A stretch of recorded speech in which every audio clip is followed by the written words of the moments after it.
Hey guys, so I'm extremely excited to be here with my good friend Reed Davis. If you do not know Reed Davis, um, he is definitely a man to know. I mean, I can't say enough about him. One, he is a man that I completely respect because he really walks his walk and talks his talk. Number two is that there are people needed in this world who look at the root cause and they don't just chase these symptoms and symptoms. And Reed is one of those pioneers.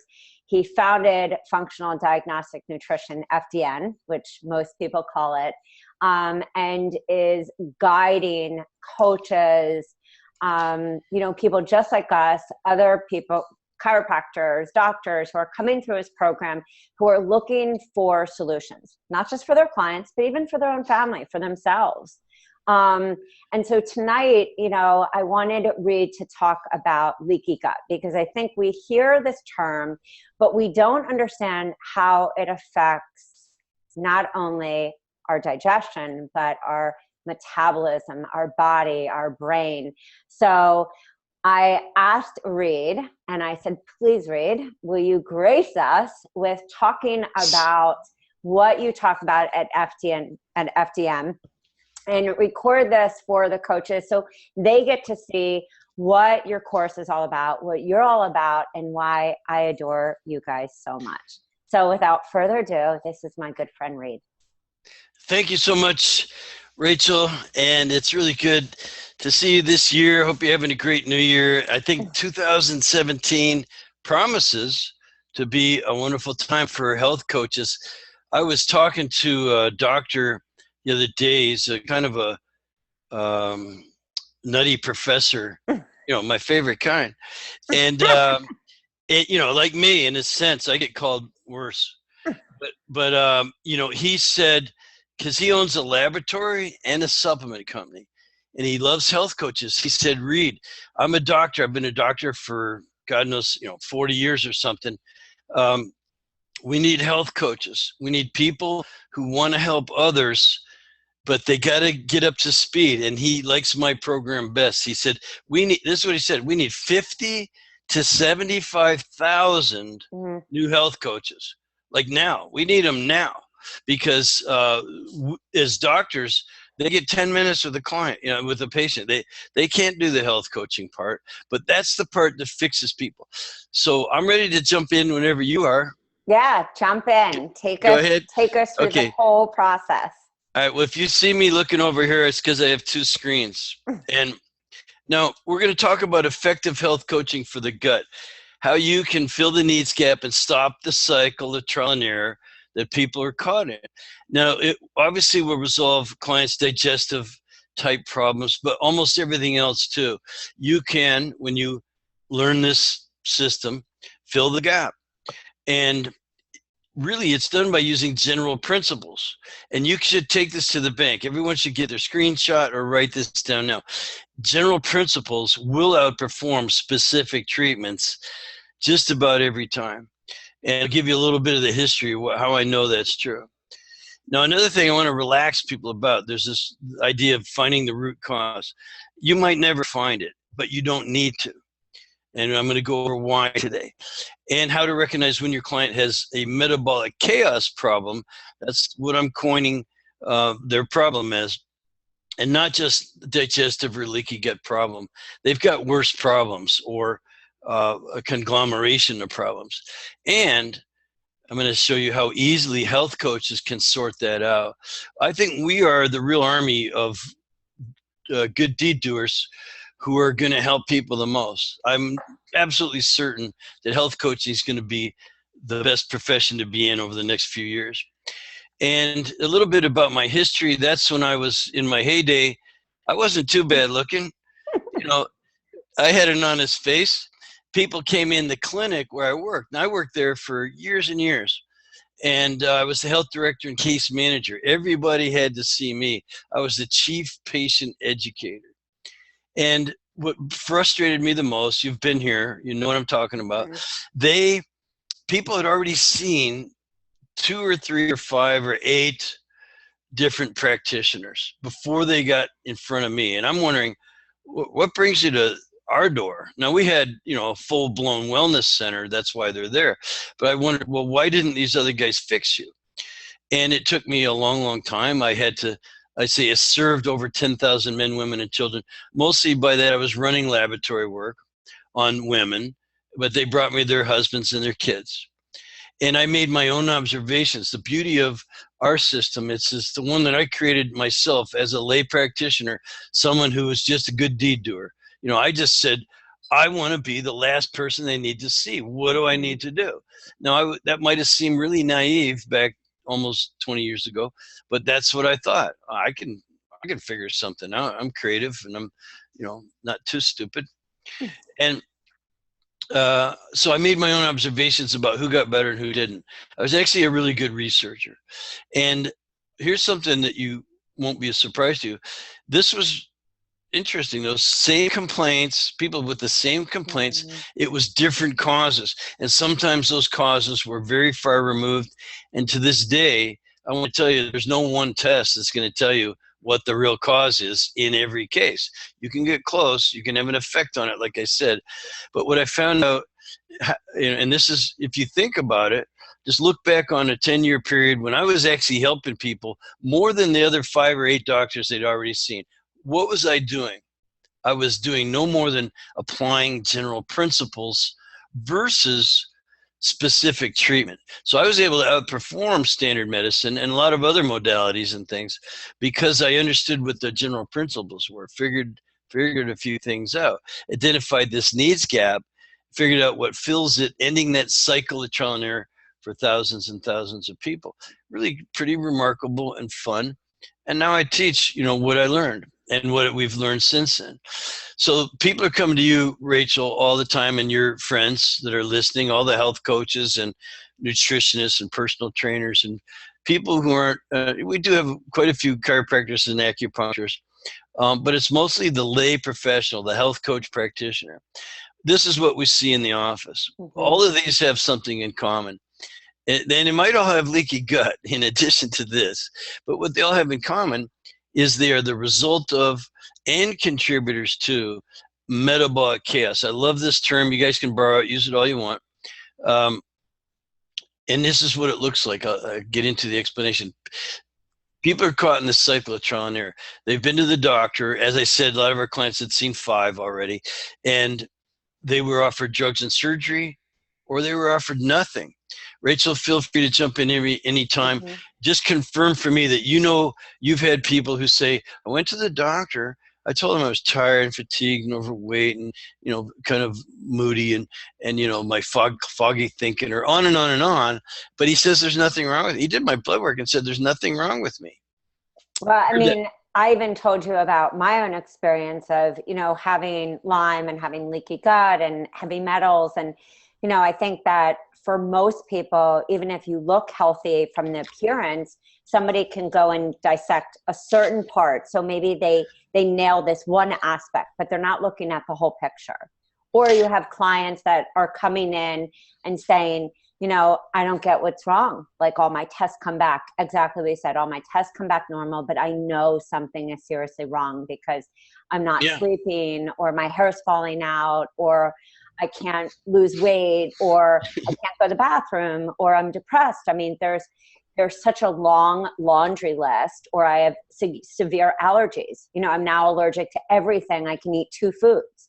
And these are not uncommon things that we're faced as health coaches, which is why I think that so many health coaches get uncomfortable, because they don't know how to attack this. Yeah, exactly. So they've been to a doctor or somebody and they've been told, here, try these drugs, or even try these supplements and things. But with the doctor visits, it's usually drugs, or, come back and we'll have to chop the part out later. There's nothing we can do about it.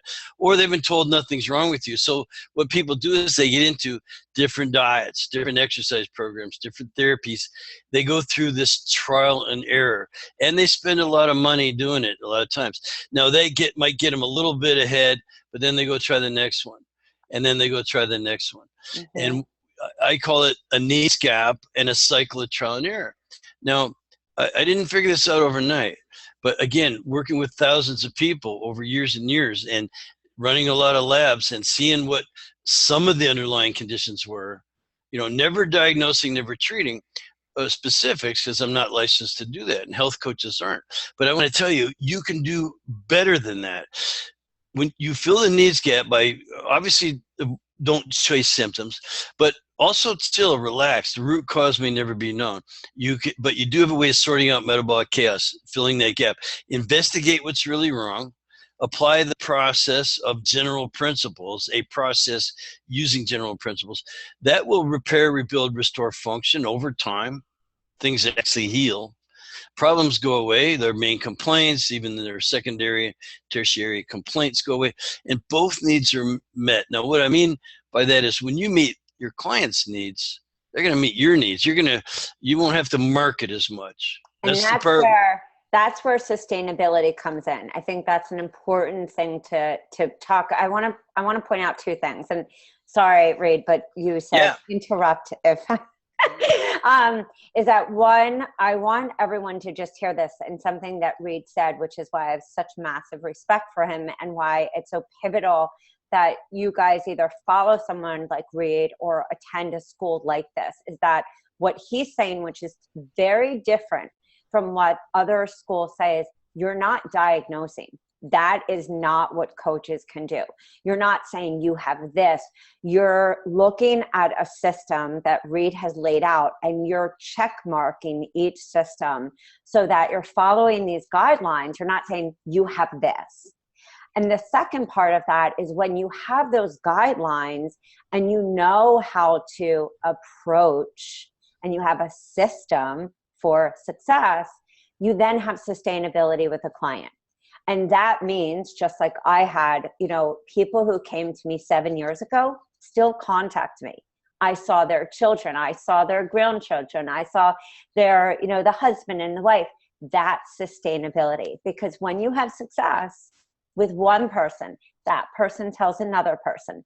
And it's like whisper down the lane, but it's a good whisper down the lane. Amen to that, sister. So this is a system, as Rachel has pointed out. It is step by step, and I want to tell you, I want to just go way back here for a minute, because your paradigms, in other words, your point of view, is the key. Now, we all sort of understand not chasing symptoms. We stopped treating just the symptoms 20 years ago, and get to the root cause became our mantra. I used to have it on my business cards: get to the root cause.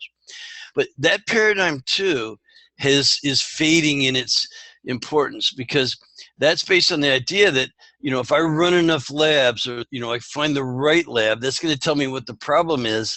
And when I fix that problem, you're going to be a hero. You know, this is why people love running labs. They think, oh, this is going to tell me what's wrong, you're going to be a hero. Well, they don't always turn up that way. And that thinking actually perpetuates another cycle of trial and error, which can hold you back just as much, keep you in doubt, keep you from being successful. You'll always be searching for the next test, and as in the next, you know, magic bullet, so to speak. So I think health coach challenges are based in that kind of principle that you're going to come up with the next sort of magic thing. And the set yourself free paradigm is to go, look, the root cause may never be known. That's okay. I said a moment ago, we're 50 years away from a lab that's where you pee in a cup and you put it in a computer and it tells you, here's everything you need to know. That lab doesn't exist, and you can't prick your finger and drip out some drops of blood and, oh, everything, that's it. I mean, maybe in 50 years, but not now. And you could run 20 labs on someone and not get to the root cause. But it's okay. That thing might be very far away from what one predicts or even measures. It doesn't matter. You can still have a positive effect on it when you use the correct general principles of health building. This is why you are poised so perfectly to help people, no matter what their problem is, because you don't really care what it is. You know that you can get them to heal using these general principles. And healing will occur when the healing processes focus on identifying, removing contributors to metabolic chaos and restoring function. We can break the cycle and fill the needs gap. So now let's go into what is metabolic chaos. I know you're all excited. So again, I'm looking at the screen like you are, and I'm just going to read it here. Metabolic chaos is a state of dysfunction, if you will. Now, it exists because of hidden complexities in one's metabolism, which is infinitely complex, and there are hidden complexities in it, and underappreciated influence, often underestimated influences from the environment. If you against the environment, it's the hidden complexities in the human metabolism and what we're coming up against. And it means that correlation between symptoms and the cause is very unpredictable, and yet that's exactly what we do. So we predict what the problem is. A clue to metabolic chaos is when intervention based on prediction, using a traditionally reliable cluster of symptoms, oh, that sounds like this problem. The person lists their symptoms. Oh, that sounds like this problem. So when intervention based on that traditionally reliable cluster of symptoms, or even you run a test and get abnormal objective markers, when that produces only a marginal therapeutic response, then it's metabolic chaos. It's some deeper hidden thing. It's a complexity of your metabolism and some underappreciated influence from the environment. And there are weak links in that metabolism that mean that test and that cluster of symptoms isn't going to make you better following intervention based on those things. So metabolic chaos is the effect, and contributors to metabolic chaos are the cause, until this happens in so many cases. You're meeting people. It's the metabolic chaos itself feeding on itself that becomes the single most virulent health condition. And I'll show you exactly what I'm talking about. I'll kind of prove it to you. Let's take a person, the physiological aspects of what we're calling metabolic chaos. It's like chronic stress, but deeper, worse. We know that someone could appear with thyroid symptoms. We know the classic thyroid symptoms are, your hair's falling out, you're overweight, you have low energy, fatigue, you're maybe tingling or at least cold extremities, constipation, huge, swelling ankles, these kinds of things. So you go, okay, that's a thyroid problem. That's the traditionally reliable cluster of symptoms. Now you might even run a thyroid test. And then now you're looking at the endocrine system. You look at the different hormones involved, and you go, oh yeah, I found your problem. It's thyroid. Well, guess what? You can treat that person based on that traditionally reliable cluster symptoms and even the abnormal objective markers. In other words, here's your thyroid hormone, or if you're natural, here's some thyroid support. Hope you feel better.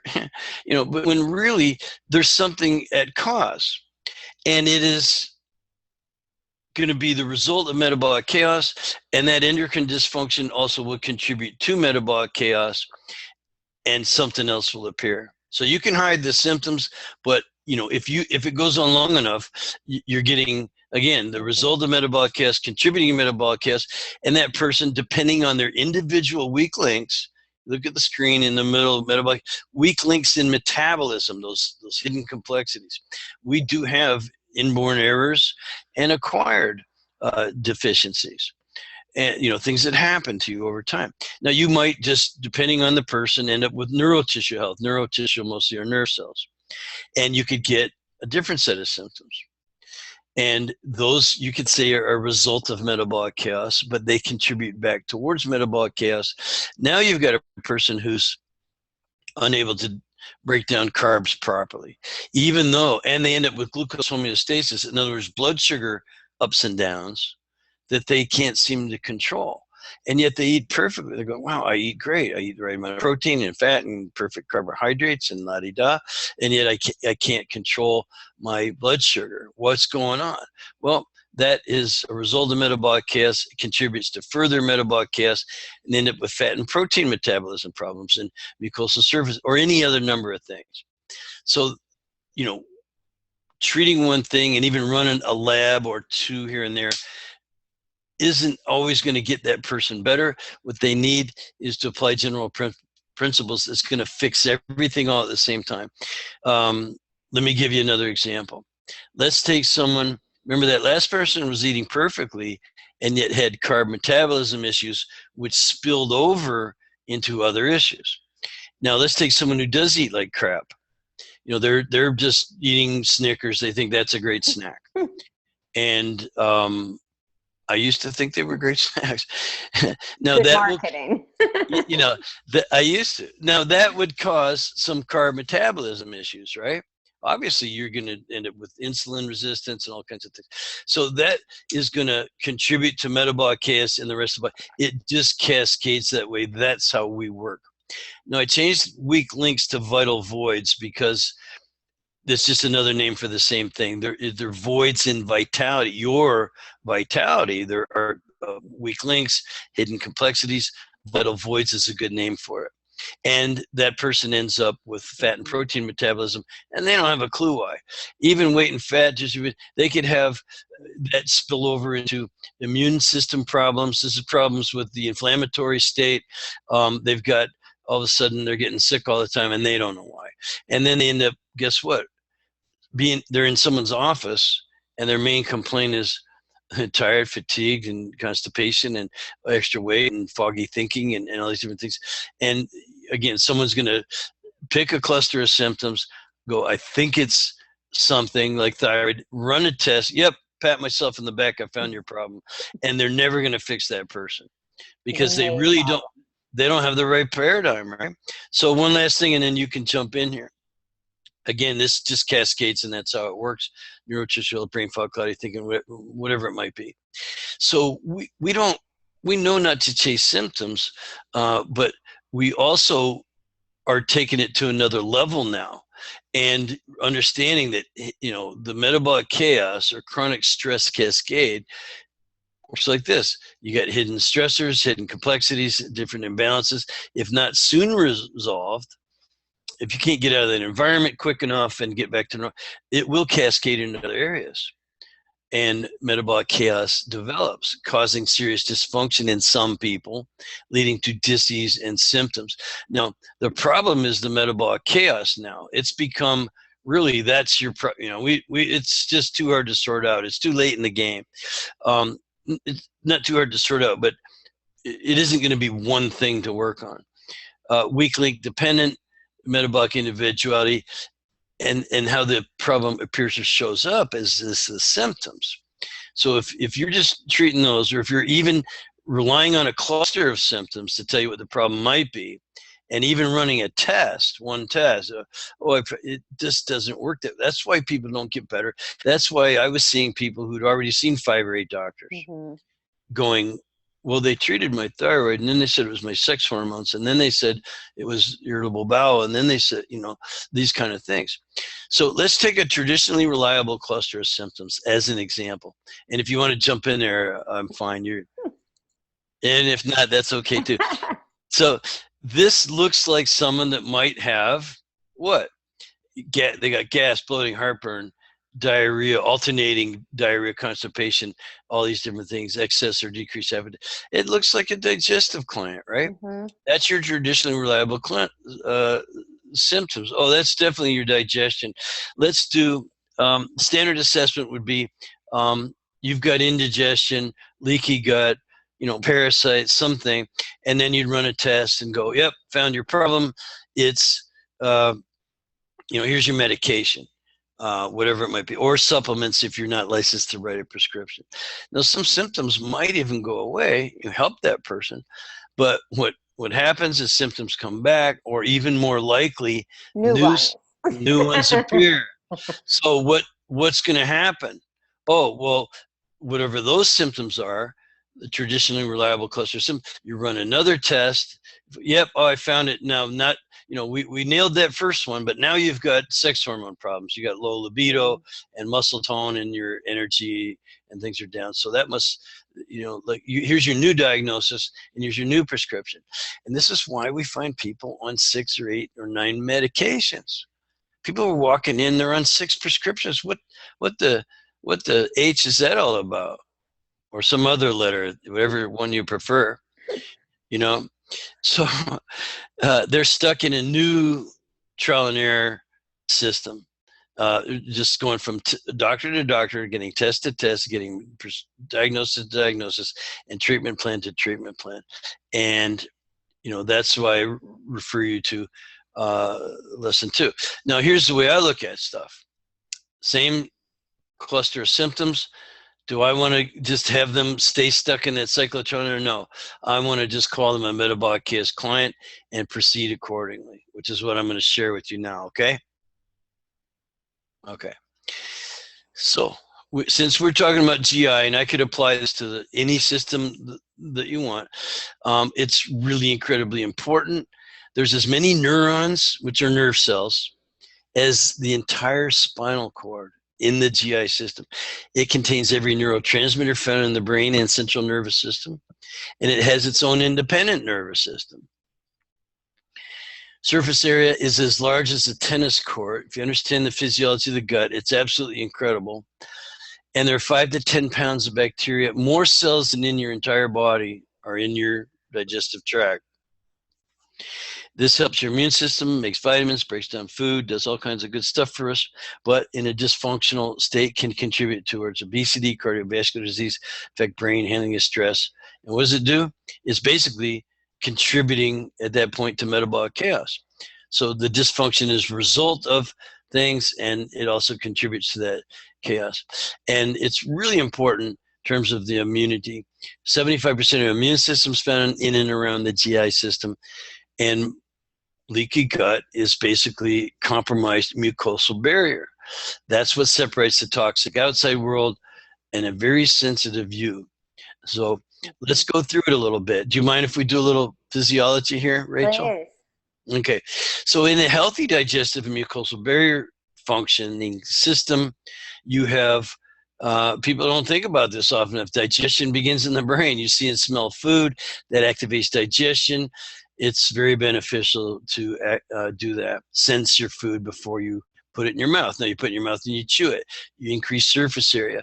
Breaks down easier later once it's in the gut. Saliva lubricates. It has enzymes in it. It starts to break down the carbs. It's also antibacterial. And it makes food taste good and enjoyable. I think eating is very pleasurable myself. I think it's one of the most pleasurable things you can do. Eat, and now it hits the stomach. This is where digestion takes place. Very little absorption of much besides sugar or alcohol, but plenty of digestion goes on. HCl sterilizes, stimulates the entire digestive system, breaks down protein by activating pepsin and things like that. It churns your food. It's got muscles, very special, unique type of muscle in it. And then absorption takes place mostly in the small intestine. Mm-hmm. This, again, has this huge surface area for absorption by all the folds, all the villi, the little fingers, and the microvilli, where it's also known as the brush border, by the way. That's where enzymes are made. Those activate pancreatic enzymes, which helps break down your bile and your fats and things like that. And also it's where the mucosal barrier is, which is 75% of your immune system. And there's a lot of obvious defense mechanisms within there. Now, there's 3 additional organs you need to know about: the pancreas, the liver, and the gallbladder. These aid in digestion. There's lots of different juices and things like that that help us digest our food, especially fat-soluble vitamins, amino acids, and things. And then finally, the large intestines, where dehydration, compaction, and elimination takes place. Again, this is where there's up to 10 pounds of bacteria. It's a good big part of your immune system. And we still aren't through with the food yet. We got to absorb the water. We get additional electrolytes and minerals out of that. And then finally, it's passed on. And so that's a healthy system. Looks pretty simple, right? And now, we also mentioned, though, it isn't just breaking and absorbing food. It is a critical interface between the outside world and the very, very sensitive inside of us. Think of metabolic chaos. Think of remember those hidden metabolic complexities meeting up with the environment. Remember we said that? Well, here you have it, meeting up, with the environment, just one way. Not to mention breathing and, things that you can absorb through your skin and all this through your eyes and all different ways. But so we have the seeing, smelling, chewing, salivating, digestion, absorption, and things. We have juices floating around. We have then, the elimination process. But really, really, really critical is this idea that the only way food gets into our body is it has to be broken down tiny enough and then pass through the GI tract, through the liver, and then it goes into the body. It doesn't go directly into the body. That would be bad. The liver has to do its job. All nutrients, amino acids, glucose, vitamins, minerals, good stuff, plus the toxins and excess hormones, medications, alcohol, caffeine, all pass this way. Now, the liver does its job, detoxifying, et cetera, passes the good stuff onto the body for nutrition, but it passes the junk via the gallbladder and bile back into the small intestines where it should be excreted.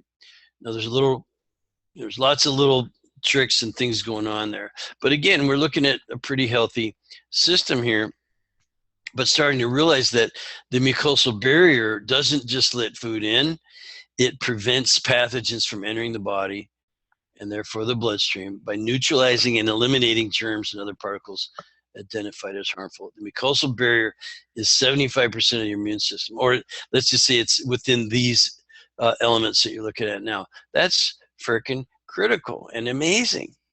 Now, what it also does is teach you a lesson, because people affected by stress, don't look at their food and smell it and go, take a deep breath and then take it in and get the digestive juices flowing and think, you know what, they're pounding it down in the car. And that isn't good. That's your autonomic nervous system, basically fight, flight, taking over for rest and digest. It impairs your ability to digest and absorb. People don't chew their food. They have bad teeth. They're eating on the run too fast. They're swallowing chunks. I've seen people literally, you know how you say inhale food? It's amazing to watch how people eat. It's kind of disgusting, frankly, but the saliva dries up and it increases your consumption, by the way. You eat more when you do that. So digestion, you get stress, you get proton pump inhibitors, people taking that, and antacids and lower HCl, increasing inflammation, slowing down the rest of the system, reducing what breaks down protein and things like that. You don't get sterilization of the things. It sets up infestation, malnutrition, gastric dumping, that's just the stomach pouring things into the small intestines too quickly. And then from the small intestines into the large intestines too quickly. You get it's called gastric dumping. And then mucosal barrier breakdown, of course. That's where, when you combine it with sluggish bile from a liver, inadequate brush border enzymes, on and on, lowering these things, poor fat breakdown, fatty stools, blood sugar issues, BS issues there, contrary to what you might have thought is blood sugar, and food sensitivities and intolerances. Those kick in. You get inflammation, poor cell turnover in the gut, villus atrophy, shrinking of the little pore villi. You don't have absorption of food, and you have leaky gut syndrome, detoxification, and toxicity problems. So what you notice from this is that leaky gut is not the problem. There's a great test for leaky gut, and I test every person for it, but it's not the problem. And to go back upstream, and what is the problem? It could be any combination of these things or all these things plus a whole lot of other stuff, because we're so infinitely complex. Metabolism is complex. So down the road, not only do you have leaky gut, that's just kind of a midway point. Now you've got dysbiosis, overgrowth, infestation, inflammation, loose stools, or constipation, or both. One day you got one day you have another. Toxicity, small intestinal bacterial overgrowth, irritable bowel syndrome, irritable bowel disease, Crohn's, all kinds of things, right? So now how do you feel? So we've gone over this stuff, showing you that even if you have leaky gut, it's not the problem. It's all these areas of concern, and the lines between what's causal and what's resultant, like, now I've got leaky gut, they become very blurred. So I just call it metabolic chaos. And you can too, borrow it, take it, use it. GI symptoms and dysfunction result in or are caused by the food sensitivities, the SIBO, the leaky gut, all these. So the symptoms that traditionally metabolic cluster symptoms, and whichever one of these things you want to test, you're going to get abnormal results. But are you just going to run a SIBO test? Oh, I found your problem, SIBO. No, I think I'll run the leaky gut test. Yep, here it is, leaky gut. And then you run a liver check. Oh, it's congested. And you look at the gallbladder. Oh, it's got little stones in it and bile's not flowing very well. Oh, and on and on and on. So you can't pick one thing out and treat it. It's not your job. You're not licensed to, and you won't get results if you do that. So you just have to understand that with dysfunction, toxins, excess hormones, antigens, immune complexes are getting recirculated through the portal vein, and you're going to spill all that crap over into the rest of the body. A sluggish, congested liver spills over toxins and bile acids into general circulation, burdens the kidneys, rest of the system, increasing metabolic chaos. So what symptoms might appear in this person? Anything, everything. They could have migraine headaches, they could have psoriasis, they could have irritable bowel, they could have anything. And all of these things have to be dealt with, and all at the same time, by the way. And I think, I think the important thing even to touch on, and somebody even was asking a question saying, how many people have a healthy digestion because so many babies have colic? And I think you're even answering this, is that, if you have mommy that has a baby is going to inherit, quote unquote, metabolic chaos on all different levels, whether it's a congested liver, or it's the toxicity in the small intestines or large intestines, or it's the stress, or it's the fight and flight, or the adrenals, the thyroid, the overburdened kidneys, everything. And so when you see colic in babies, that's just the symptom. And, I think that's a huge point that you're really bringing up. And I love the visual that you've shown and that you've taken us through the system, because when we start to think, if you just pick out these key little points, that I love how you said, well, you take away this one day and you don't have constipation one day, and then like a few days later, something else shows up, or you take care of one problem and then all of a sudden a new problem arises. And so this is really about helping not just the person, but changing a history of problems that get passed on and passed on and passed on.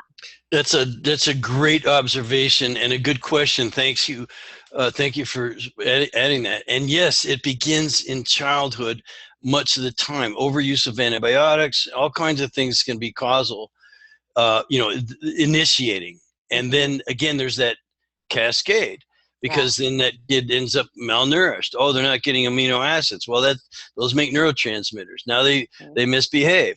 They get that, and then you treat that symptom. Oh, you just have a Ritalin deficiency. Something really goofy. It's amazing. And so I've seen this, been doing this a while, like I said. I've seen kids with the early stages of this kind of dysfunction and metabolic chaos.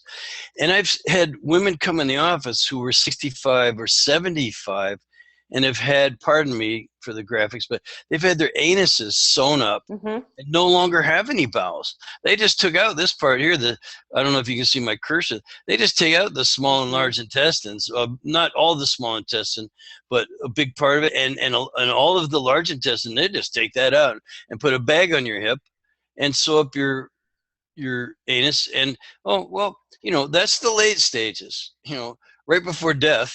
That's the final stage, and we're all going to get there. But geez, talk about quality of life stuff. So I've seen it in every stage, from a 5-year-old who had too much antibiotics, who's having things going to a 25-year-old, to a 45-year-old, to a 75-year-old, and everything in between. And no one has dealt with just the idea of metabolic chaos. What you need to do is heal, apply general principles to everything, and I'm going to tell you what those things are.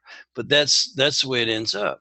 So we see that gut function or dysfunction, factor fiction. The gut's dysfunctioning, but is it stress and happening in the brain, or in the mouth, or in the stomach, or small intestines, or is it the pancreas, liver, and gallbladder, large intestines, hepatic portal system? I didn't spend a lot of time on that, but it was drawn out there for you. All can produce digestive, leaky gut, and any other symptom. If you have all this, it could be nausea. Oh, it's my guts, or your poop too much, but it could be anything else, migraines and skin and you name it, bad attitude even. You're a kid and you've got all this going on. You can't behave. You can't pay attention. Oh, well, he's got ADD. Let's just give him some drugs, to make him pay attention. Or learning disabilities. I mean, I think that's another thing that we see. And I've talked about that very openly as a child, having learning issues. And, if I were to look back at the different health stuff I had, I know if, my gut was dealt with differently. I know not just my gut, but kind of looking at each one of these phases, because I know the health of my body now. And I know that didn't just begin. 25 was when the trash can spilled over. That's when my body said, okay, we've had enough. But when I look at each thing at 18, asthma, at 14, an ulcer, these were little things that happened. Those were the problems. But at birth and in utero was really when it started to happen. And again, no shame and blame on mommies, but it's our job as parents and educators and, coaches to have this information and really be empowered, because it isn't just about the food, as you said. It's really looking at this whole process so that somebody you're not just putting like a little dot and saying, we're doing probiotic therapy, because that we're so far past that. I think that's the beauty of what you teach is those days, unfortunately, are over because we live in such a toxic world. We have so much fight and flight stress just every day that we do have to look at this, laundry list and have a different approach to it. Amen. Yeah, that's exactly right. And I'm going to go on. I'm just realizing here that we have a whole room full of people. That's fantastic, and no one's leaving. So good job, folks. Hang in there because, listen, Rachel said be yourself, so I'm kind of taking my time. I'll try to speed it up a little bit, but Metabolic Chaos client, here's a list of traditionally reliable cluster symptoms that tells you it's gut or leaky gut. But I could put any other traditionally reliable cluster of symptoms there, and they would still be a Metabolic Chaos client. When you get this, you really got something. You have the paradigm that will set you free to help everybody no matter what their problem is. So we have one diagnosis. Remember, I'm not licensed to diagnose, like a diagnose and treat like a physician, but like a computer guy, they diagnose your computer, or, you can actually say, metabolic chaos. It's okay. Symptoms don't really matter. The root cause may never be known. You can have an effect upon it using general principles of health building. So let's get into some of this. Like Rachel said, you're going to get a 3-step process here. I don't like when people say, "Oh, 3 steps, magic." They're actually they're sort of complex, but we just do that to make it simple. So we assess underlying conditions and contributors to metabolic chaos. Assess underlying conditions. How do you do that? Well, we do have a specialized scorecard or intake form, and we complete some functional lab testing. Again, markers that are clues that are going to identify healing opportunities. Then we customize DRESS for health success. That's diet, rest, exercise, stress reduction, and supplements. More about that in a minute. And then there's a coaching process. This is where the rubber meets the road for all of us here. We coach up function, coach down the contributors' metabolic chaos. That's just the way I like to say it. You correct course as needed. Clients invariably get better. They can't help but make improvements. And sometimes their main complaint just disappears completely. Sometimes other factors are involved. There can be vital voids revealed. Remember those weak links in metabolism, inborn errors, and they might need some kind of support for a long time, but you can narrow it down to that vital void if you go through this process. And this is our scorecard. I'm not going to spend a lot of time on it. We have them fill out a form. It takes 18 minutes for most people to fill out our form. And it registers points in each one of these areas. Now, in the triangle is the names of those circles I was showing you on the circles chart with metabolic chaos in the middle. There's actually symptoms attached and other assessments that go along. And this is a very sensitive test. People know themselves pretty well. It's not real specific. We can't be sure it's carbohydrate metabolism, but we're getting close. And it provides a neat initial evaluation. It records the complaints in history. It gives us some clues about causal factors. And it's really good to have on file for managing the case later. You see where it says second test. Well, in a month or 2 months, they'll fill this out again. And I guarantee they're going to have less points. Guarantee it. So this is what that looks like with the points applied. So they have a total of 223 points. As you saw, some of them are thyroid, which was their main complaint, that cluster of symptoms. But they have more points in neurotissue health and detox capacity, which they might not have a single symptom associated with that. It's just weird how this works, but that's how it works. That's how infinitely complex the body is. So that's our easy intake. Have them fill out a form. Okay, you got problems in these areas. We could apply our therapies now. But what I like to do and what I learned to do over all the years was run a small handful of labs. So we would run a salivary stress and hormone profile, assess hypothalamus, pituitary, adrenal axis dysfunction. I've been studying that for 20 years. I could teach you a thing or two about it. Cortisol dysregulation, circadian rhythm issues, sex hormone imbalances. These all show up on this simple, easy to interpret saliva test. It's quite remarkable. You look at all these hormones, you get a snapshot of that vital reserve. Remember I said vital voids in metabolism? Well, there's a general reserve capacity and you can kind of get a snapshot of that. And it documents metabolic chaos. So now we're just not looking at it theoretically, we're looking at numbers on paper that we're not diagnosing or treating based on. We're not going to treat the paper. They're telling us things that are wrong, healing opportunities. Then we also have everyone do a urinary metabolic assessment. This looks at 3 different markers that tell us about maldigestion, dysbiosis, oxidative stress, and free radicals. Won't tell us where they're coming from, but it's a finger that points at them and tells us you have it. You've got excess breakdown. This is premature aging, basically. And poor detoxification. Remember that hepatic liver circulation? You're looking at markers that tell you how well that's working. What a wonderful healing opportunity that is. Areas that need improvement. And again, it's a direct measurement of liver congestion. That's why that picture's up there predominantly. And it documents, again, metabolic chaos. It identifies contributors to and results of metabolic chaos. You're looking upstream, folks. You're looking way upstream, and you're seeing.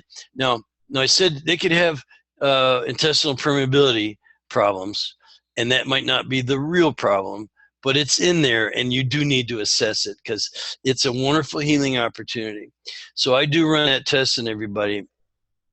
I just don't swear what's causing it without the rest of my assessment. We're always assessing. We can assess that mucosal barrier function, nutrient assimilation, penetration of antigens and things, and we need this to be a very healthy mucosal barrier.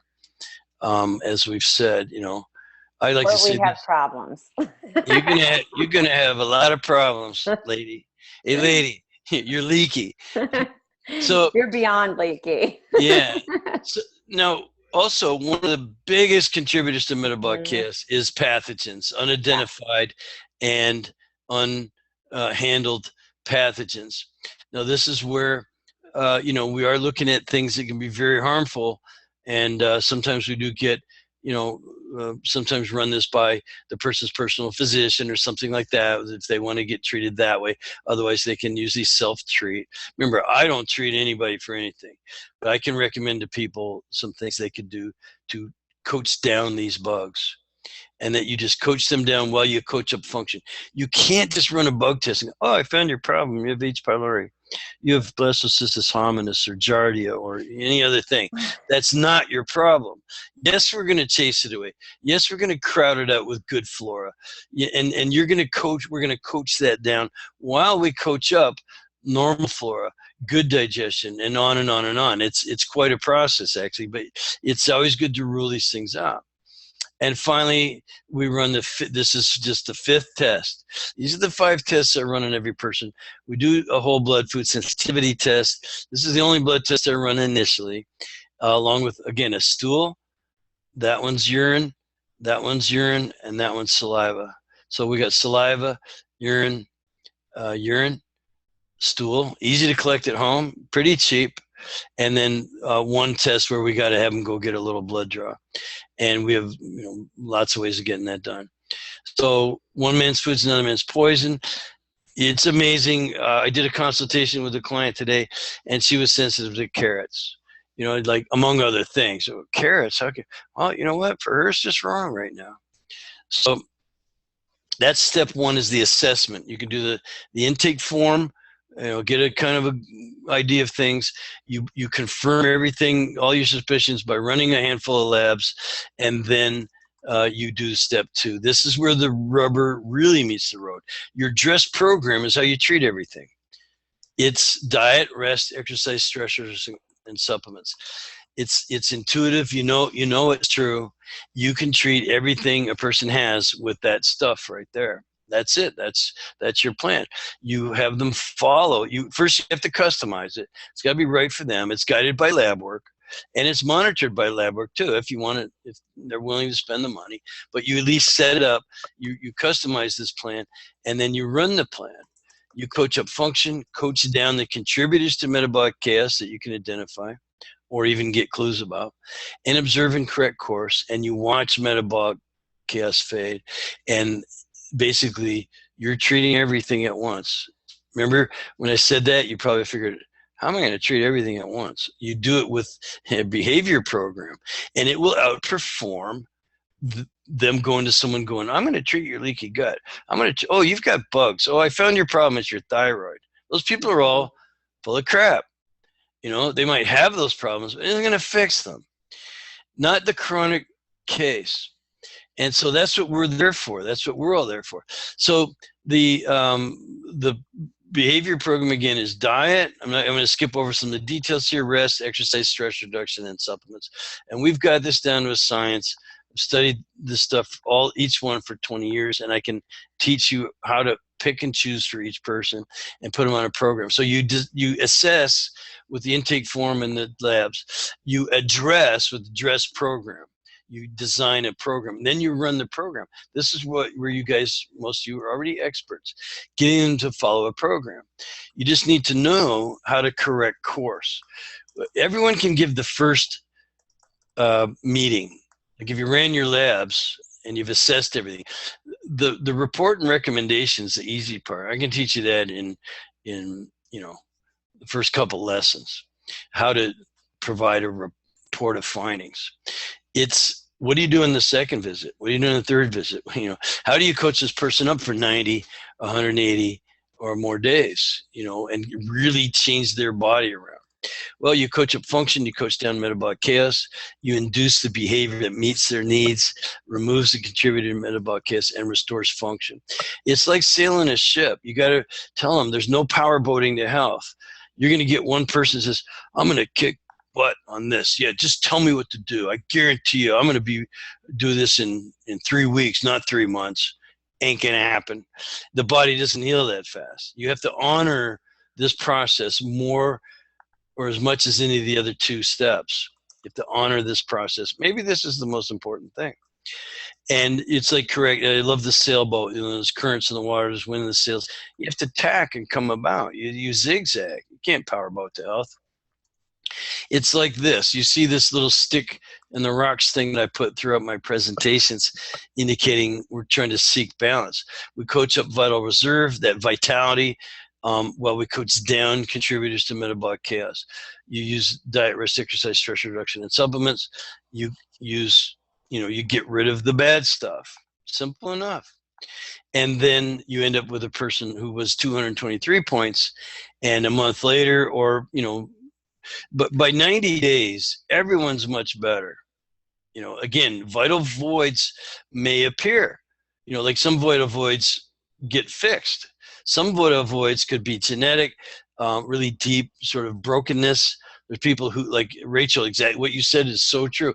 They could inherit from their mom who ate junk food, and her mom ate junk food, some weird thing in metabolism. You know, it could be digestive, it could be neural, it could be any one of these Blood things. sugar imbalances. I mean, Yeah. So those voids, you know, might appear after 90 or 120 days. But if you try to treat those voids before you've done this process, you are wasting your time. They're just gonna go from you to the next one. You're just gonna be, they've seen 5 people and they're gonna see 5 more. You're just number 6 out of 10. You know, so until you get this straightened out, you will not help people. In my opinion, this is my experience, and this is what I'm teaching. and I think, can I just say one thing? Yeah, yeah. I think you and I could have a 24-hour webinar that's just. Okay, I know I'm taking up a lot of time here. No, not at all.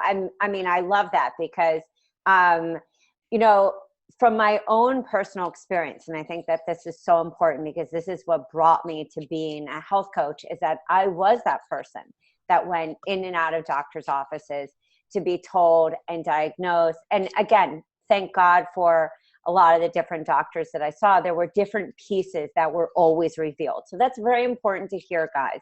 This isn't saying that doctors aren't valuable. It's that, you know, often somebody's not looking at the whole puzzle. And that's what the human body really is. That, you know, we often think we compartmentalize the body, and we're doing a disservice when we do that. And what brought me to being a health coach was that I remember sitting there after tears and crying and feeling alone and feeling so disempowered. I said, I will never tell somebody that there's this one way to do it. I will never sit there and tell somebody you have, and I had H. pylori, Clostridia, C. diff, everything that, you know, and my mom had blastohominus and, you know, all this fun stuff that we just went through, only to be told every time, do this one thing. And that one thing never worked. I say that over and over. Now, it works for some people. So maybe let's say 10% of the population, the H. pylori goes away. But I will tell you this, because I've seen people who that happened. 5 years later, something else comes up. And it comes back, and it may not be the pylori, but something else comes back, and it's 20 times worse than that pylori was. And so what I learned, and what I've learned as being a health coach, is that there isn't just this one piece of the puzzle, that really, you know, you don't have leaky gut without having some type of liver congestion. You don't have leaky gut without the gallbladder not having good bile flowing. You don't have sugar imbalances without the liver being congested. And then over time, and again, this is what's really remarkable, is that at the age of 11, I was passing out, and I was even brought into the hospital, and they were doing tests to see why my blood sugar was crashing so hard after I was eating. So what that tells me is I was an athlete. I was eating at that time. There wasn't a problem with food. It's that these issues went so far back. So I want you guys to even just think about metabolism, the inheriting factors that you have on, you know, a hereditary level, the diseases on a lineage that have coming through your own family tree, and even thinking about your current clients right now. It's never just a weight problem. It's never just a digestive problem. It's never just anxiety. It's never just this one thing. And for the longest time, I did that disservice until I stood back and thought about my own journey. And that's when I really started to align myself with different people who thought in this way, so that I didn't feel anxiety myself as a coach and had an actual plan. Yeah, you hit the nail on the head in a lot of ways. I appreciate you allowing us to extend it out here a little bit, and we haven't lost a person from what I can see. Everyone's hanging out. So good. So, you know, you just said so many profound things. And you have a personal story to tell too. That's remarkable. It's just wonderful that you're here. We're really on the same page. So good job. Now I want to finish up though with respect for people's time. It's kind of getting late on the East Coast there, I'm on the West Coast, you're on the East Coast, right? So now I'll go back here. FDN works because of sound principles. Matter of fact, just say health coaches are effective because of sound principles. Healing opportunities are identified by taking careful histories and correlating them with their intake forms, client feedback, and obviously the lab work. And then we apply wellness principles, these general principles of behavior. We explore individual limitations. Each person's different. We gain ever deepening insights about an individual's obstacles to health. Like, we don't know who their mother was and how they got treated, but we gain insights about that as we go and opportunities for overcoming them. And the honest pursuit of those healing opportunities and creatively working towards a resolution is the basis upon which health coaching should be founded. General principle of health building outperforms specific treatments. How else could I have been successful in the clinic where I worked for all those years? How else could I have been successful if I didn't properly just apply? I did not treat one thing specifically. I wasn't allowed to. Reed, you're not a doctor. You can't diagnose or treat. Jesus, how am I going to help people then? Well, you figure out what rebuilds health and helps everything. And guess what? It ended up, we're the ones that help that person, not the person doing the specific treatment. So the pearl for you today is that by unraveling metabolic chaos and applying the general principles of health building, you can truly fill the needs gap and end the cycle of trial and error for you and your clients. You end the cycle of trial and error for them, and they will load your practice up with new people. The part I don't like is marketing and, but practice. And so why not just, not have to, because you're doing such a good job, people are loading you up. And, I would have to ask you, what are you going to do with your next client? Think, at least please, think about them. Don't think about a specific thing. Free yourself from that anxiety that, Rachel, you just said, the only way for me to be free is to under-promise and over-deliver, which I know is one of the principles you teach in your thing. So I'm going to, folks, stick around for 5 more minutes. I'm just going to show you how, if you wanted to become an FDN practitioner, you could. Is that okay, Rachel? Yeah. Okay. So who should do FDN? Everyone that wants to help people. That's the only prerequisite. You have to have a strong desire to help people. You should probably be walking the talk too, and like you saw me drinking my probiotic drink here. I'm drinking kombucha, right? I love this one. It's lemon cayenne. It has like only 1 gram of sugar per bottle. That's how I do it, by the one with the no sugar on it. Now, we have a huge community all over. Everything's really professional. It's been 8 years we've been doing this, so we use the latest technology, and we have neat things for everybody all over the place. These are graduates of mine who went on to brand themselves doing sort of bigger and better things. But I have to tell you the truth, the foundations are where it's at. Now, you don't have to say, oh, I have to brand myself and go and be one of these type of people. No. You can have any kind of practice you want. You can work like me. I'm in a spare bedroom in my house. I have a nice house in Southern California, and I could be in my underwear right now, and you wouldn't know it. And so, but that's how you can work. And we're highly recommended by some pretty cool people, like our good friend Rachel right there, and some other cool people. They like us, they recommend us. And we provide you with just trust me, everything you need. I need to sort of get to the end here. The critical things in medical director program in red there, that's how you run labs on all your clients. I couldn't run labs because I don't have a license. I can't go, hey, send me a kit to whatever. They go, oh, who are you? Well, I work with this doctor, and that doctor allowed me to work with him. And when I started teaching, I had to find a way for you to do the same thing. So basically, you're borrowing my program, my people that I work with, and you're able to run labs. The person's actually if people are going to ask me, how can I run labs? I'm not licensed. Your clients can all self-test through this program. That's how it works. They're all going to run whatever labs we teach you. And people have told me, we're getting down to the very nitty gritty here, that my course is half price, what it should be. There's a couple courses out there that are 10, 12 grand. They don't give you as robust a program as we do. Yet I'm okay with it. I like being the people's, the guy in the street and the people's hero. And we're even giving you a discount on that, thanks to Rachel.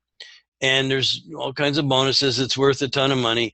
Payment plans are available. You can do it all for only $44.95 if you sign up by the end of the month. And just please use that coupon. For that coupon to work and get the $500 off, you have to go to functionaldiagnosticnutrition.com/Rachel, and you know who I'm talking about, and use the RW 500, and that'll take $500 off. And still use a payment plan, so it'll take take the $500 off the total, and you can spread the balance out. Different options there. And now I'm ready to take any questions you have, Rachel. I think or if you want to say anything about this, please feel free. I think that I think that we even covered some questions already as I was typing. Good. But I think that I know that Meryl was asking earlier, like where do coaches go from here? And I kind of had replied to her saying, this is the whole reason that I wanted you to be on this talk, because I'm in forums all the time. Not only do I run forums, but I see coaches who they're either struggling to know, it's not even the getting the clients apart, it's what to do with them once they have them, or how to really market themselves so that they know and they feel confident on what to do once they do get them. Yeah. We're graduating people every week. I do a personal interview with every graduate, and people ask me, how do you find time? You know what? I make the time, because I'm so proud of our graduates to getting through. It's a very robust course. It's all those labs, and you have to learn all the physiology involved, so you know what the hell you're looking at. I mean, we take metabolic complexities and explain them and what the markers mean and what kind of healing opportunity that is in relation to that person. One of the biggest things I teach is clinical correlation. Not treat these test results. A monkey could do that. It's whose test results are these? What does it tell you about this person and their complexities, so that you can custom design that program and then run that program with them. They're going to pay you a substantial amount of money. And I include the business model and how to charge and how to set up your schedule and what the next steps are. So it's a business in a box, basically, turnkey kind of a thing. And Rachel, I don't know if we had this last time we hooked up, but we've formed an association of professional FDNs. It's called the AFDNP, Association of FDN Professionals. We have members all over the world, and they all are contributing back now. So they're getting, it's a way to support you postgraduate. In other words, I don't just go, hey, good luck, you graduated, good luck with that. I support you all throughout the process of learning. You run labs on yourself. You practice delivering the results and recommendation sessions, your report of findings, your follow-up sessions and things, and then you're able to do this. And we have post-grad support now in the form of an association with all kinds of ongoing continuous business and case management support. And so this is something that answers the question, what do I do now? Well, and I love the part that you even talk about, you're not just saying to coaches or your students, here, go through this, and then we're going to leave you. Let's go through this, and I'm going to teach you this business model. I'm going to teach you what to do. And we also have a community of people that have gone through this to really empower you, in this next step of your development as a coach as well. Because I've seen your students. I've seen them. Yeah, I know a lot of them, and I know I've seen them evolve in your school. And I even have one who signed up through finding out last time, actually, I interviewed you, who signed up and is in love with your school right now. I mean, she even said today, she said it was the missing piece to all of my work. And thank you. Yeah.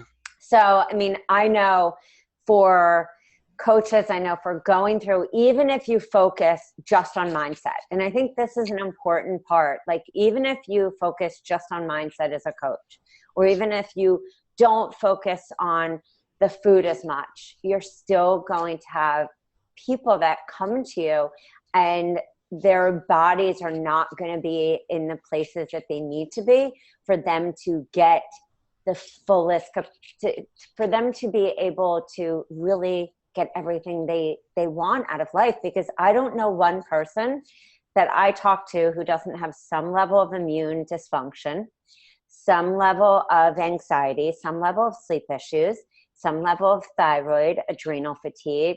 I mean, you name it, there's some health issue out there.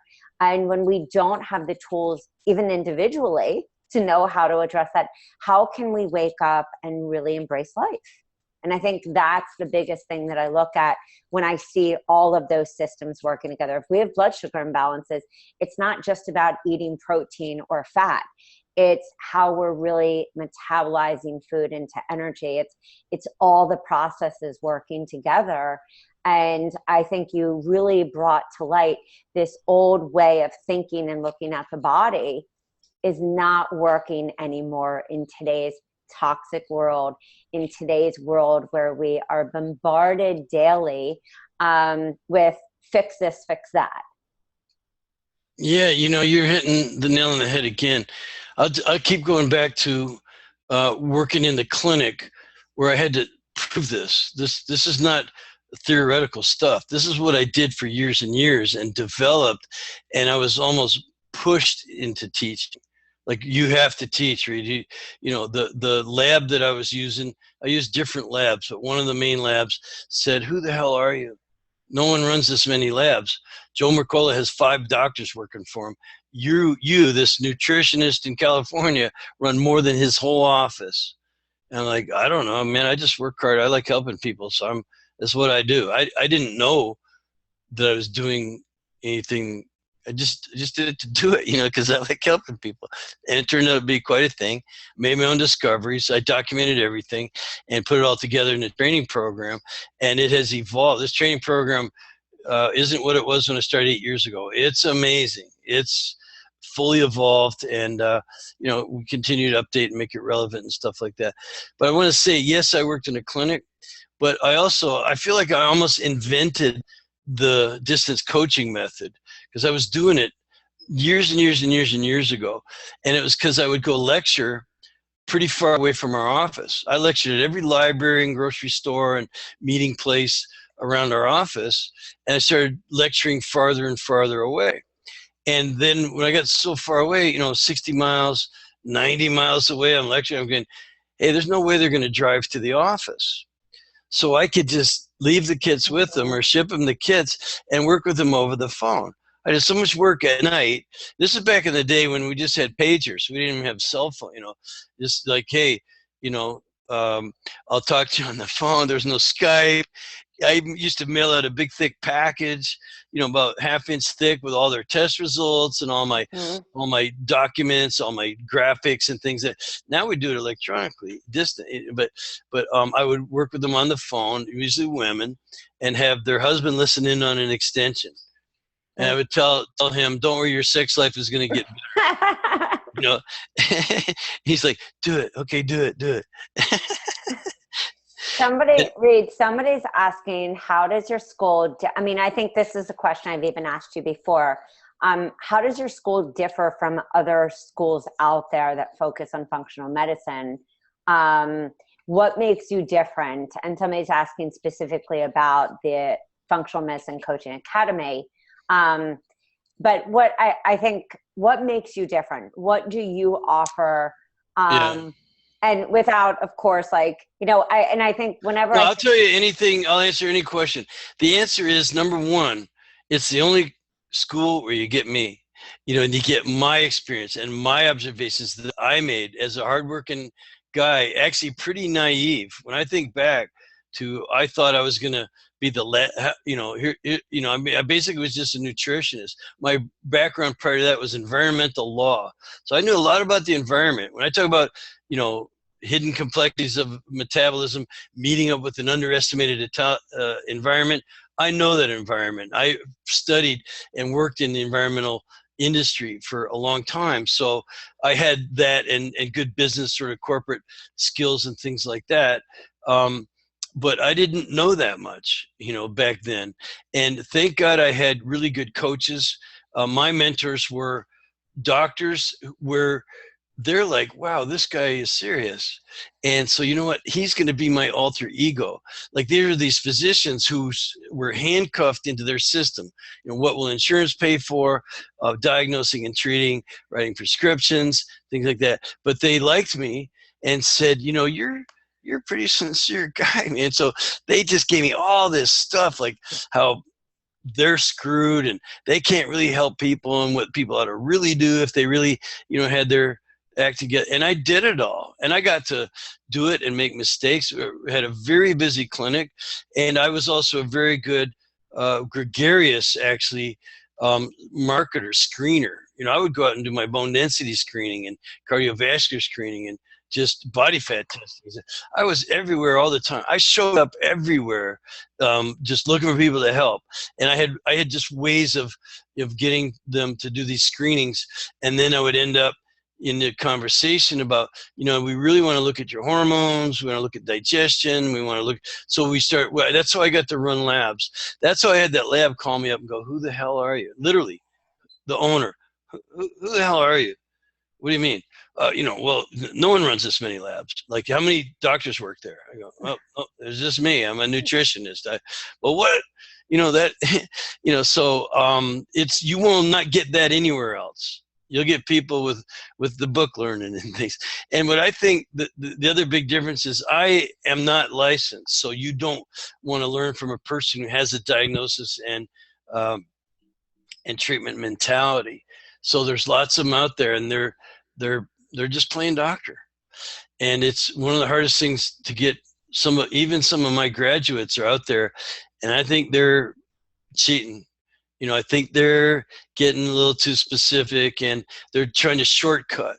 And you know what they're doing? They're ripping people. Now, don't not maliciously in it, but they're really not giving people an honest answer. You know, there's some of this stuff takes time to heal. You have to be honest with people. And that's the other thing about me is I don't mind looking them in the eye and telling them straight what the deal is. You know, and especially they can live when with it you're or not. looking at, you know, and I think like this is, and I really want you guys, when you go back to this, to look at that diagram, because I think Reed did a phenomenal job showing that diagram of each of those processes. And I think that when people say, oh, it will take 6 months for your gut to get better, it's like, I almost fall over the chair, because when I even say to my own acupuncturist, God, you know, this natural way, and she's like, that's why a lot of people don't stick with it. You really have to be honest with people. I love what Reed said, though. When you really get the process right, in 90 days, you're going to see a difference. It's that the problem is that most people just put Band-Aids on each thing. So one thing gets a little better, but then another area of the body gets overburdened, because you start to detoxify the liver, but then the kidneys can't handle it because they haven't been supported.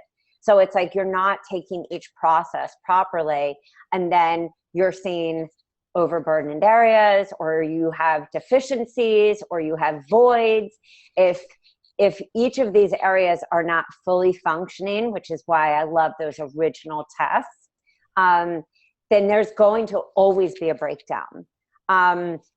Jan is also saying, Reed, if I enroll in FDN, would I specifically learn how to connect imbalances often seen in children with epidemics such as autism, ADD, ADHD? This is my target market. Yeah, well, I would say yes on the ADD, ADHD, any behavioral learning. These kinds of things are fairly simple. When it gets into autism, you're talking about a damaged kid a lot of times. And so I have a guy, my go-to guy for oversight on those cases. It doesn't mean you can't help the person, but if there's different degrees of autism, there's actually a spectrum.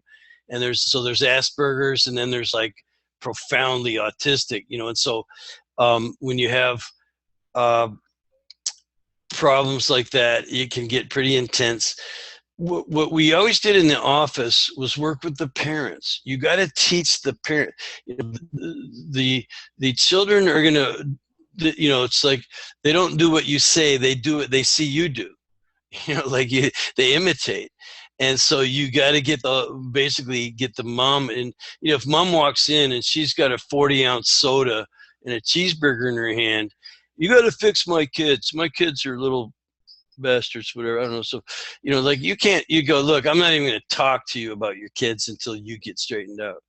You know, so there's different, you're in a great niche. I love working with kids. I coached youth football for 15 years because I love kids.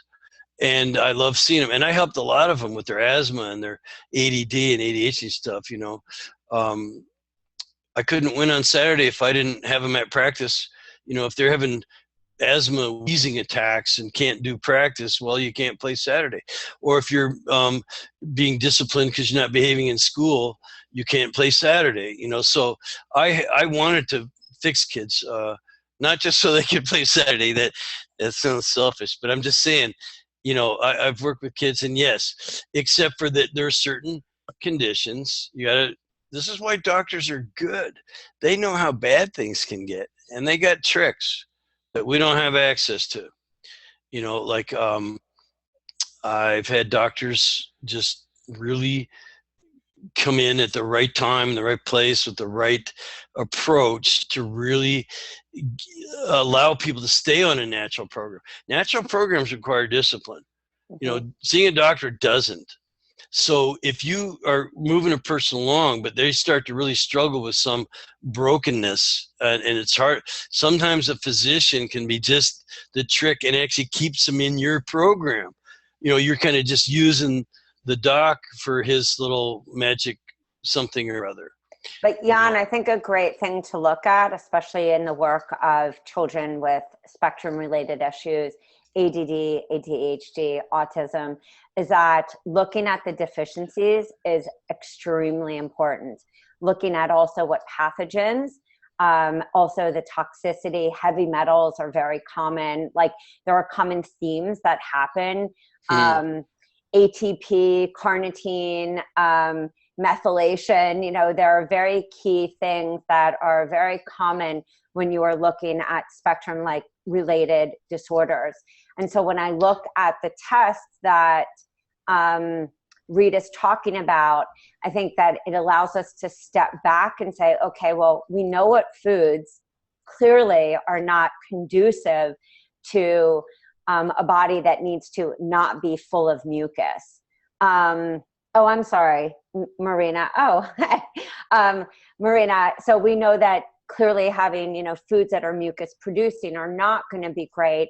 And I think, you know, this is where it can get to be interesting, is that, you know, I wish that food just fixed everything. But I think when we start to get in some of the conditions, autoimmune for myself or Epstein-Barr or other things, or, you know, kids with ADD, is that we really need to look at the underlying voids, the deficiencies, the things that are happening, the inflammation.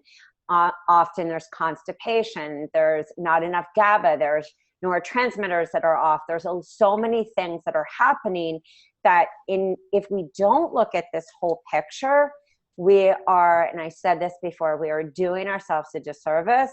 We are not then able to educate the parents on, you know, the food, and then also what their plan is, and also the possibility. And this is the beauty of it.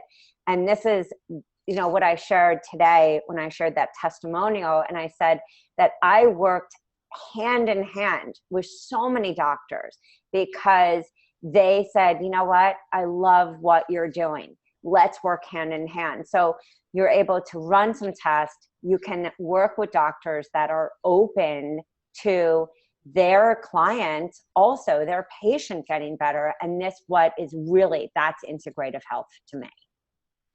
Yeah, and it is, and do not underestimate the complexity of any case. Don't underestimate it. Matter of fact, if you look at the screen now and you see we put these X's in here over, you know, seeing, smelling, chewing, digestion, those are just opportunities for dysfunction, but they're not all that's going on. We could overlay the hypothalamus pituitary adrenal axis. Yeah. We could overlay the hypothalamus pituitary thyroid, the hypothalamus pituitary ovary or all these different things. We could put it in the immune system, the other detoxification systems, the circulatory system, you name it, the nervous system. Everything system. Yeah. So if you look at all the opportunity for dysfunction, it's actually infinite. The number of red X's now, all of that, by the way, is in our lessons, all the physiology, everything you need to know. And we have a glossary. We have, definition, the words you're going to need, all that stuff you'd expect a really great course that is at least twice, if not 3 times what I'm charging. All that's in there. And so the other difference you were saying is probably different labs. People have their favorite labs. Everyone's into the new shiny toys. And I'm into what I've used thousands of that work. And they're the cheaper and easier to interpret and use. And again, I have complete access to them for you. I can access any lab I want. But I won't run some of these tests that are just the next shiny object that people are chasing.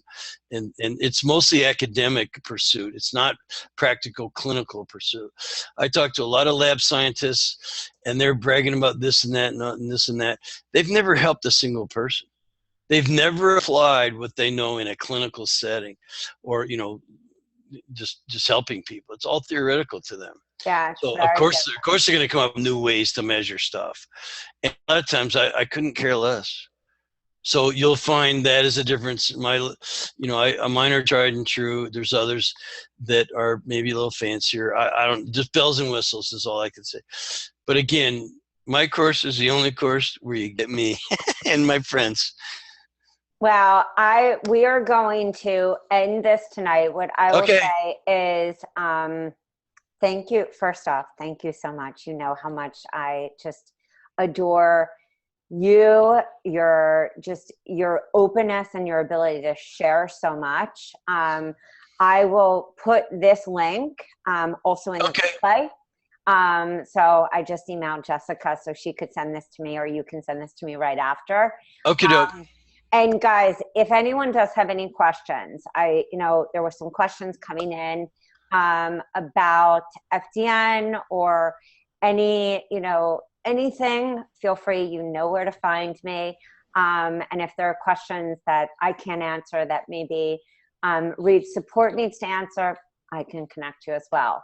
So that is the code if you guys are interested, or if I said, if you need to have any additional questions answered, I give my 100% thumbs up, and you know that I don't do that for much. And when I do, thank you. I do it wholeheartedly. So thank you so much, guys. Have a rad night. I will send out the replay. Reed, keep it real. Don't change. Okay. All right. Love you guys. Thank you. All right. Bye, guys. Have a good one.